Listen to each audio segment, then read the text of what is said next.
আসসালামু আলাইকুম, কেমন আছেন সবাই? আল্লাহর অশেষ রহমতে আমরা সবাই ভালো আছি। তো আজকে চলে এসেছে আরেকটা ব্লগ নিয়ে আপনাদের সাথে। তো চলেন দেখি আমি কি রান্না করি আজকে দুপুরে। তো আর কি বলবো, আচ্ছা ঠিক আছে, চলেন তাহলে ভিডিওটা শুরু করি। তো এখানে দেখেন আমি কিন্তু চিকেনটা ভালো করে ধুয়ে কেটে নিয়েছি, তারপর হচ্ছে একটু হলুদ আর লবণ দিয়ে একটু হালকা করে ভেজে নিতেছি। আলু দিয়ে হচ্ছে মুরগিটা রান্না করব, তারপর আর কি রান্না করি আপনাদের দেখাবো আস্তে আস্তে। তো এখন দিয়ে হচ্ছে পেঁয়াজ কুচি,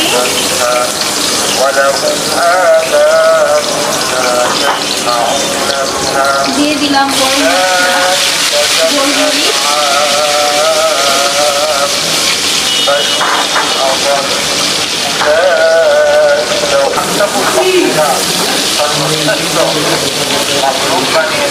পেঁয়াজটা ব্রাউন কালার হতে থাকবো।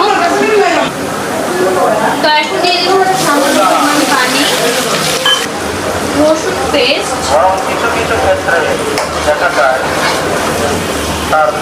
আদা বাটা দিয়ে দিলাম,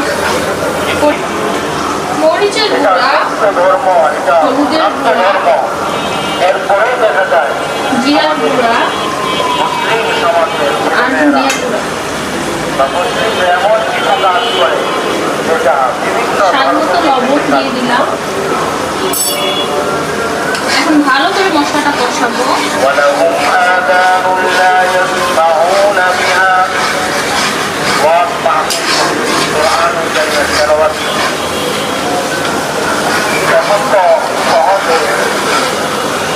তো কষানো হতে থাকুক। এখন দিয়ে দিব হচ্ছে আলুগুলো, আলুটা আগে দিই। আলু দিয়ে কষানো হলে তারপর হচ্ছে চিকেনটা দিব।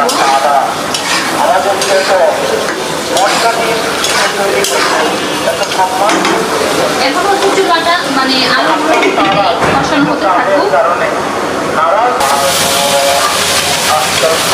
তো দেখেন আলুটা কিন্তু ভালো করে কষানো হয়ে গেছে। আমি এখন এখানে চিকেনগুলো দিয়ে দিব।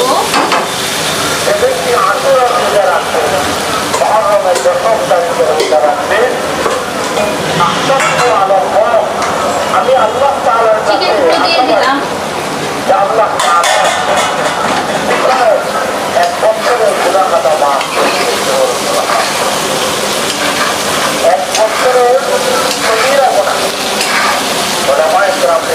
স্বাভাবিকভাবে যে সমস্ত গুণা মাফ করে দেওয়ার কথা হাদিস শরীফের মধ্যে থাকে, এর দ্বারা অত্যন্ত গুণা।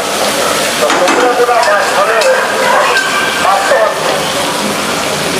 তো চিকেনটা হতে থাকুক, ঢেকে দেই। চিকেনটা দেওয়ার পর একটু কষাই, তারপর হচ্ছে ঝোলটা অ্যাড করে দিব। তো ভালো করে কিন্তু কষানো হয়ে গেছে।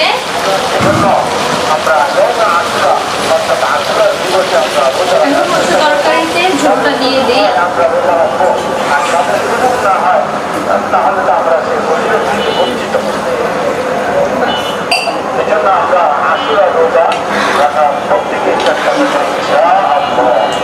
আমাদের মা বোনদেরকে এই রোজা কথা ফজিলত আমরা শুনেছি। আশুরা আরো ফজিলত রয়েছে। রাসূল করিম সাল্লাল্লাহু আলাইহি ওয়াসাল্লাম ইরশাদ করেছেন, চিকেনটা ঢেকে দেই, হতে থাকুক। যেদিনকে আশুরা দিবসে তার পরিবার পরিজনের জন্য ভাবে খরচ করবে। আবার রাসূল করিম সাল্লাল্লাহু আলাইহি ওয়াসাল্লাম বলেছেন, তোমরা আশুরার ঝোলটা আরো শুকাবো, তারপর হচ্ছে চুলাটা অফ করে দিব।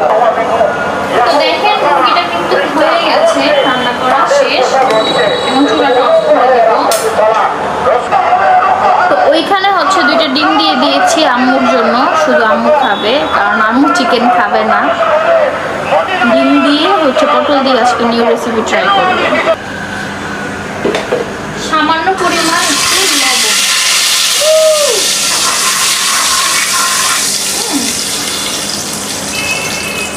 তারপর দিবি একটু হলুদের গুঁড়া,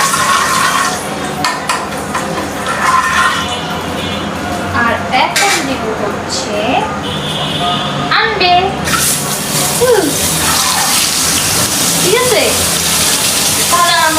কষানো লাগলো না, মাখানো লাগলো না, আমি একদম কড়াইতে দিয়ে দিয়েছি। এখন এখান থেকেই ভাজা হয়ে যাবে। দুটো ডিম, 1 day for mother in law, আম্মুর জন্য। হ্যাঁ,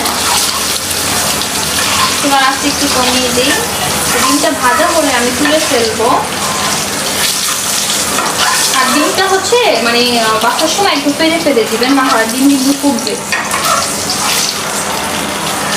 আমি জানি এটা সবাই জানেন, আবার অনেকে জানেন না, তাই বললাম।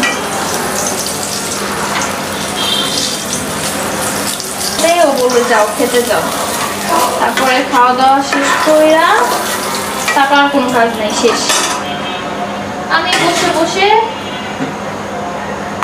তার সাথে শুধু গল্প করি, কথাবার্তা বলি। কথাবার্তা বলার পর তারপর হচ্ছে আমি ঘুমিয়ে যাই, ওর কাজ শুরু হয়ে যায়। মানে ওর কাজ স্টার্ট হওয়ার আগ পর্যন্ত আমি হচ্ছে কথা বলি, কথা শেষ করে পরে ঘুমায় পড়ি আমি। এই হচ্ছে আমার জীবন। তারপর আবার হচ্ছে সন্ধ্যার পরে আবার ফোন দেয় ওর যখন হাফ টাইম। তো দিনে হচ্ছে আমাদের 2বার কথা হয়, এর বেশি না, কারণ কাজের প্রচুর চাপ থাকে। আবার রাতে কথা হয় সেই ভোর 3টায়, বুঝছেন, শেষ রাত্রে কথা বলি একবার। আসলে যাদের হাজবেন্ড বাহিরে থাকে শুধু তারাই বুঝে জিনিসটা কতটা কষ্টের। এজন্য আমরা প্রত্যেকে যে আমল করার চেষ্টা করি, সম্পর্কের টাকা আমরা প্রত্যেকে নিয়ে আসবো ইনশাআল্লাহ। আল্লাহ তাআলা আমাদের কাউকে জানতে পেঁয়াজটা একটু ভাজা হয়ে গেছে, আমি সামান্য পরিমাণ পানি দিয়ে দিয়েছি। দিব হলুদের গুঁড়া, সব মশলা অল্প অল্প করে দিতে বলছিলাম।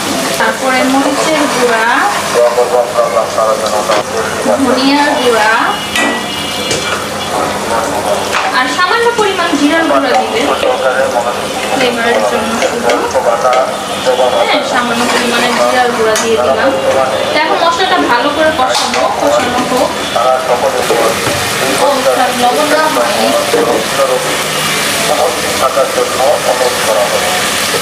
তো দিয়ে দিলাম পরিমাণ মতো লবণ। এখন দিয়ে দিব পটল, কিন্তু ভালো করে সুন্দর করে কষাতে হবে।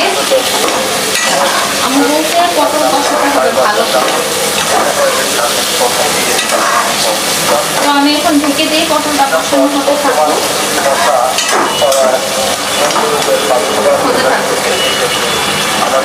তো সামান্য পরিমাণ পানি দিয়েছিলাম, আর এখানে ফেলে দেওয়া কিছু কাঁচামরিচ দিয়ে দিলাম এখানে।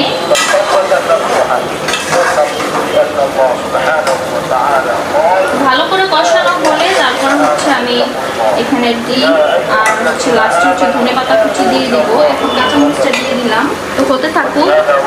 তো পটলটা কিন্তু ভালো করে কষানো হয়ে গেছে, আমি এখন ঝোলটা অ্যাড করে দিই।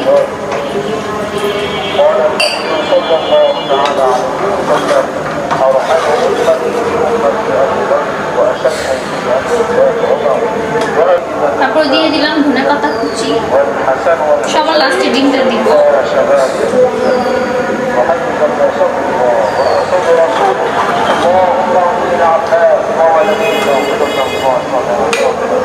তো বলক আসলেই তারপর হচ্ছে ডিমটা দিয়ে দেবো।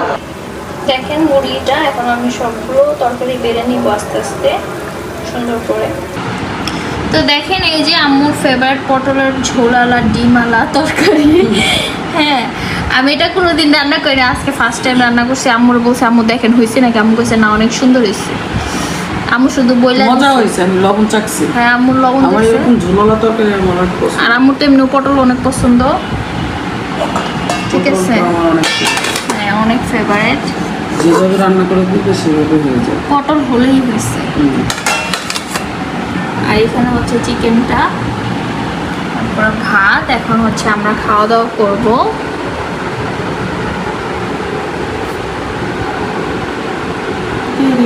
তো ঠিক আছে, সবাই ভালো থাকবেন, সুস্থ থাকবেন, আমাদের জন্য বেশি বেশি করে দোয়া করবেন। আল্লাহ হাফেজ, আসসালামু আলাইকুম। তো এখন হচ্ছে রাত হয়ে গেছে, তো দুপুরের রান্না কিন্তু শেষ হয়ে গিয়েছিল, বাট রাত্রে হচ্ছে আব্বু রুটি খাবে। আব্বু তো ডায়াবেটিসের মানুষের জন্য। তো এখন হচ্ছে আমি করলা ভাজি করতে সামান্য পরিমাণ তেল দিয়ে দিয়েছি, দিয়ে দিলাম পেঁয়াজ কুচি আর রসুন কুচি। হচ্ছে তেল একদমই কম দিতে, তাই তেল একদম কম দিয়েছি। পেঁয়াজ আর রসুন কুচি ভেজে নেই, তারপর হচ্ছে করলাটা দিয়ে দিব। আব্বু হচ্ছে রুটি দিয়ে খাবে। আব্বু কিন্তু রাতে রুটি খায়। আসলে আমি সব কিছু কিন্তু দেখাই না ভিডিওতে, এখন থেকে সব কিছুই দেখাবো ইনশাআল্লাহ। আসলে আমি একটু অলস টাইপের, এই কারণে শুধু রান্না বান্না দেখিয়ে আমি চলে যাই।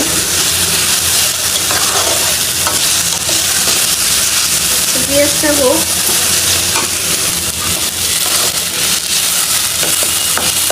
এখন আমি হচ্ছে করলাটা দিয়ে দিব।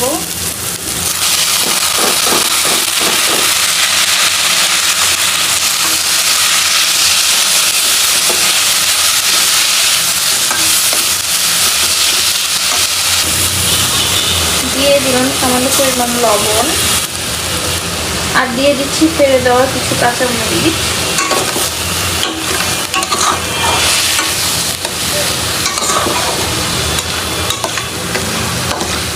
দেখেন কি সুন্দর লাগতেছে, সবুজ সবুজ। এই যে এখানে দুধ ভিজিয়ে রেখেছি, দুধও জাল দিব। আসলে প্রতিদিনই দুধ জাল দেওয়া হয়, আমি দেখাই না, আজকে সব দেখাবো। দেখেন করলা ভাজিটা কিন্তু অনেক সুন্দর হয়েছে, আর এবং ভাতও কিন্তু বসানো হয়ে গেছে।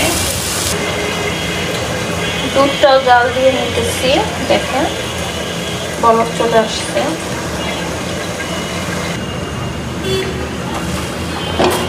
তো দুধটা কিন্তু হয়ে গেছে। এখন হচ্ছে আপুর জন্য রুটি বানাবো, এর জন্য হচ্ছে দিয়ে দিলাম কিছু পরিমাণ পানি দিয়ে দিলাম। আটার গুঁড়াটা বানাবো, তো পানি কিন্তু বলক এসে পড়েছে। একটু পরিমাণ লবণ, তো আটা,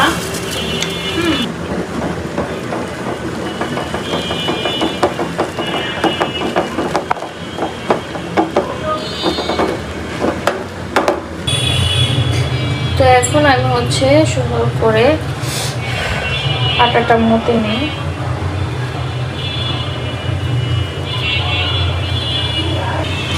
তো আটাগুলো কিন্তু গোলা বানিয়ে ফেলেছি। এখন হচ্ছে আমি একটা করে রুটি বানাবো। তো দেখেন বানিয়ে ফেলেছি একটা করে, এভাবেই সবগুলো বানিয়ে ফেলবো। তো এই যে দেখেন সবগুলো রুটি কিন্তু বানিয়ে ফেলেছি একটা করে। তো এখন হচ্ছে 3টা ভেজে দিব, আর বাকিগুলো আবার সকালের জন্য।